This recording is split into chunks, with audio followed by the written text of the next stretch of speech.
میں سزاوار ہوں، میری سجدوں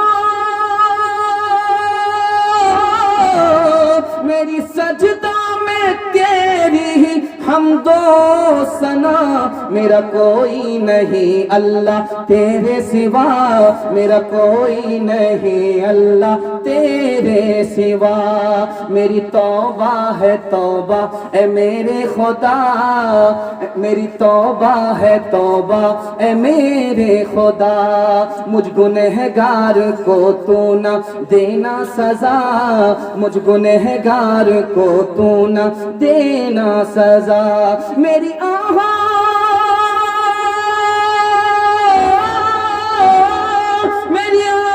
کو سن لے حاجت روا، میرا کوئی نہیں اللہ تیرے سوا، میرا کوئی نہیں اللہ تیرے سوا۔ آخری پیغام آ رہا ہے، 5 منٹ میں آپ کا جلسہ ختم ہو رہا ہے، سننے کے لیے یہاں سے وہاں تک تیار ہے، ہاتھ اٹھائیے انشاءاللہ۔ بس آخری پیغام ہے، آپ کا جلسہ نکل گیا، بالکل نکل چکا، ساحل پر جلسہ لگنے والا۔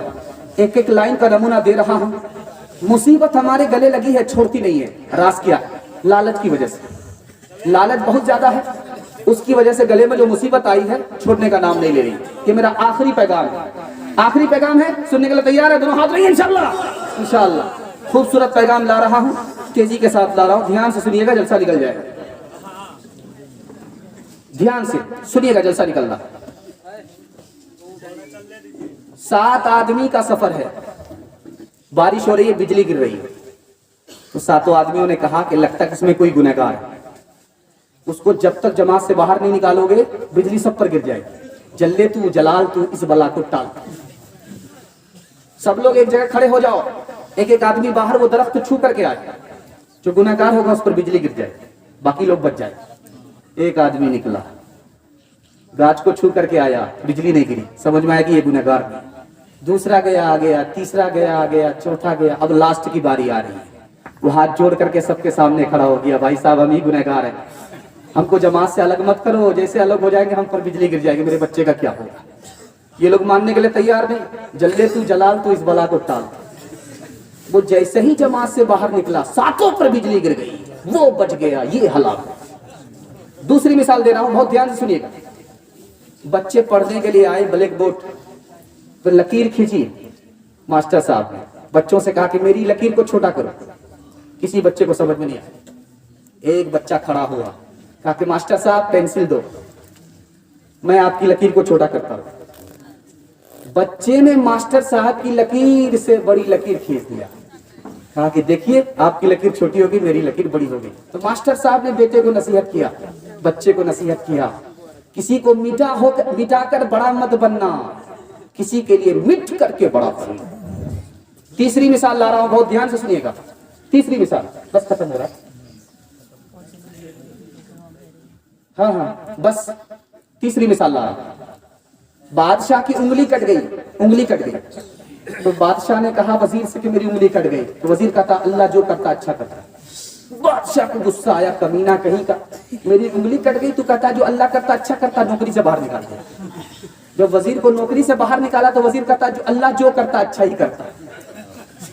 بادشاہ جنگل میں شکار کے لیے راستہ بھول گیا، جنگلیوں نے پکڑ لیا۔ اس دن بلی دینے کا دن تھا، بادشاہی کو بلی دینے کے لیے گئے، دیوی دیوتا کے نام پر سوچا کہ اجنبی ہے، اسی کو بلی دے دے۔ تو اس کے راجا نے، جنگلی راجا نے کہا کہ اس کو دیکھو کٹا پھٹا تو نہیں ہے، تو دیکھا کہ انگلی کٹی ہوئی، کا چھوڑ دو، اس کی بلی نہیں ہوگی۔ بادشاہ جب آیا تو اس نے وزیر کو بلایا، کہا کہ آج میری انگلی کٹی ہوئی نہیں ہوتی تو میں تو آج ہلاک ہو جاتا۔ تو وزیر نے کہا میں نے کہا تھا کہ اللہ جو کرتا اچھا کرتا۔ کہا کہ یہ بات تو سمجھ میں آ گئی، لیکن جب میں نے تمہیں نوکری سے نکالا تھا تو تم نے یہ کیوں کہا تھا اللہ جو کرتا اچھا کرتا؟ کہا کہ حضور یہ تو اچھا ہوا کہ میں نوکری سے باہر نکل گیا، آپ کے ساتھ نہیں تھا، ورنہ آپ کو چھوڑ کر کے مجھ کو بلی دے دیا۔ چوتھی مثال لا رہا ہوں، دھیان سے سنیے گا، بہت ادب کے ساتھ آپ سن لیں، اللہ آپ کے علم میں اضافہ فرمائے۔ بادشاہ کا گیٹ کیپر تھا، چپراسی تھا، وہ صدا لگاتا تھا دربار میں، نیکوں کے ساتھ نیکی کرو، برے کو اس کی برائی لے ڈوبے گی، یہ وہ اعلان کرتا تھا۔ بادشاہ کو بڑا اچھا لگا، ایک وزیر کو حسد ہو گیا، اس کو بادشاہ کی نگاہ میں چھوٹا کرنا تھا. وزیر نے اس کی شکایت کر دی کہ حضور وہ تو کہتا تھا کہ بادشاہ کے منہ سے بدبو آتی ہے, بادشاہ کے منہ سے بدبو آ رہی.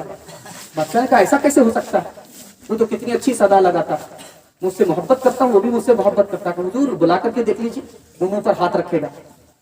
اس سے پہلے اس وزیر نے کیا کیا, اس کو پیاز کھلائی, لہسن کھلایا, اس کے منہ میں بدبو آ گئی. اب جو وہ بادشاہ کے سامنے اس کو لے کر کے آیا تو اس نوکر نے سوچا کہ اگر میرے منہ میں بدبو ہے, اگر میں منہ پر ہاتھ نہیں رکھوں گا تو بادشاہ برا مان لے گا. تو اب بادشاہ کو یقین ہو گیا کہ او یہ تو منہ پر ہاتھ رکھے ہوا, اس کا مطلب صحیح ہے. اس نے ایک کاغذ لکھا, اس میں لکھا ہوا تھا کہ جو خط لے کر کے پہنچے اسے قتل کر دے گا. اب وہ خط اسے دیا جا رہا ہے. اس وزیر کو لالچ ہو گیا کہ ہو سکتا ہے کہ کسی انعام کے لیے خط لکھا گیا, اگر یہ لے کر کے جائے گا تو وہی انعام پا جائے گا. اس نے کہا ایسا کروں وہ خط مجھے دے دو, میں وزیر کے پاس لے کر کے جاتا ہوں. جیسے ہی خط کھولا گیا, جو حاسد تھا, انعام کے لالچ میں پہنچا تھا, اسی کا قتل ہو گیا. جو دوسرے کے لیے کنواں کھودتا ہے وہ خود اسی کنویں میں گرتا ہے, جو دوسرے کے لیے تلوار اٹھاتا ہے وہ اسی تلوار سے قتل ہوتا ہے, جو دوسرے کا عیب نکالتا ہے اسی کے گھر کا عیب نکلتا ہے. چوتھی اور آخری مثال دے رہا ہوں. سیلاب کا زمانہ ہوتا ہے, ندی سے خوب پانی بہتا ہے اور سامان وغیرہ بھی بہتا ہے. ایک آدمی تیراک تھا, وہ دیکھتا تھا کہ اگر کوئی کمبل جا رہا ہے, کوئی سامان جا رہا بہ کر کے, تو جلدی سے ڈوب کر کے نکال لیتا. اتفاق سے اس نے دیکھا کہ کالی چیز بہ رہی ہے, وہ کود کر کے جاتا ہے اسے اٹھانے کے لیے. وہ بھالو تھا. جیسے اس کو پکڑا, بھالو نے اس کو پکڑ لیا. اب بھالو اس کو نہیں چھوڑ رہا ہے اور یہ بھالو کو نہیں چھوڑ پا رہا, بھالو سے نہیں چھوڑا پا رہا. اب اس کو کہنے والے نے کہا ارے کیا کر رہے ہو, سامان اٹھا نہیں پا رہے ہو, بھاری ہے کیا ہے؟ کہا کہ یہ مصیبت ہے, ہم اس سے جان چھڑانا چاہتے, یہ ہم کو چھوڑ نہیں. آخری مثال دے رہا ہوں, بہت دھیان سے سنیے گا. رات میں آدمی نے خواب دیکھا. کیا خواب دیکھ رہا ہے کہ میرے پیچھے شیر ہے, میں بھاگ رہا ہوں, شیر سے جان بچانے کے لیے بھاگ رہا ہوں. تو دیکھا کہ آگے کنواں, سوچا کہ کنویں میں کود جاتے, شیر سے بچ جائیں گے. دیکھا کنویں میں سانپ بیٹھا ہوا. اب سوچا کہ پیچھے شیر ہے, سامنے کنواں ہے, جیسے کود کر کے جاؤں گا مجھے سانپ کاٹ لے گا. اس نے کیا کیا, دیکھا درخت پر چڑھ گیا. تو جس شاخ پر بیٹھا ہوا تھا اس کو 2 چوہے کاٹ گئے. اب یہ سوچ رہا کہ کہیں خیر نہیں. نیچے شیر آ کر کے کھڑا ہو گیا, سامنے کنواں, اس میں اژدہا بیٹھا ہوا, اور جس شاخ پر بیٹھا ہوا اسے 2 چوہے کاٹ رہے. اس کی نظر شہد پر پڑ گئی, اس کو چاٹنے لگا. چوہے نے شاخ کو کاٹ دیا, سیدھے شیر کے بیچ میں گرا. شیر نے جھپٹا مارا, کنویں میں گرا, سانپ نے اسے ڈس لیا. لالچ بری بلا ہے کہ نہیں ہے؟ انسان لالچ نہ کرے تو دھوکہ کھائے گا. میں ایک نمونہ دینے کے لیے جا رہا ہوں. آپ پنجاب سے آتے ہیں, آپ کی جیب میں پیسہ ہوتا ہے, کوئی آپ کا دوست بن گیا, بسکٹ کھلا دیا, آپ نے کھایا, آپ بے ہوش ہو گئے, پیسہ آپ کا بعد میں لوٹا گیا. لالچ پہلے آپ نے کیا کہ نہیں کیا؟ انشاءاللہ لالچ نہیں کرنا ہے, دینداری پر شادی کرنا ہے, مال پر شادی نہیں کرنا. آپ کہیے انشاءاللہ. جو لوگ مال پر شادی کرتے ہیں 3 نقصان اٹھاتے ہیں. ان کو بیوی اچھی نہیں ملتی ہے, اور ان کو اولاد اچھی نہیں ملتی, بیوی نافرمان ہو جاتی ہے, اور اس آدمی کا حال سنتے ہیں, اگر وہ امیر تھا تو غریب ہو جاتا ہے. یہ میں نہیں کہہ رہا ہوں, ہمارے نبی نے فرمایا. ہماری زبان تو جھوٹی ہو سکتی ہے, ہمارے نبی کی زبان جھوٹی نہیں ہو سکتی. تم دنیا کو اپنا سمجھے, میں پاگل تھا خار ہوا. تم دنیا کو اپنا سمجھے, میں پاگل تھا خار ہوا. تم کو اپنانے نکلا تھا, خود سے بھی بیزار ہوا. دیکھ لیا گھر پھونک تماشا, دیکھ لیا گھر پھونک تماشا, جان لیا میں نے انجام. میرے ساتھی خالی جام, میرے ساتھی خالی جام. السلام علیکم ناظرین, آپ دیکھ رہے ہیں S B media YouTube channel. دوستو, اگر آپ نے ابھی تک میرا اس چینل کو سبسکرائب نہیں کیا ہے, برائے مہربانی اس چینل کو سبسکرائب کریں, لائک کریں اور اپنی رائے کامنٹ میں ضرور پیش کریں. تو ہمیں بتائیں گے آپ کو میرا یہ ویڈیو کیسا لگا. اگر پسند آ جائے تو چینل کو سبسکرائب کر کے میرا حوصلہ افزائی فرمائیں. ملتے ہیں اگلے ویڈیو میں. خدا حافظ.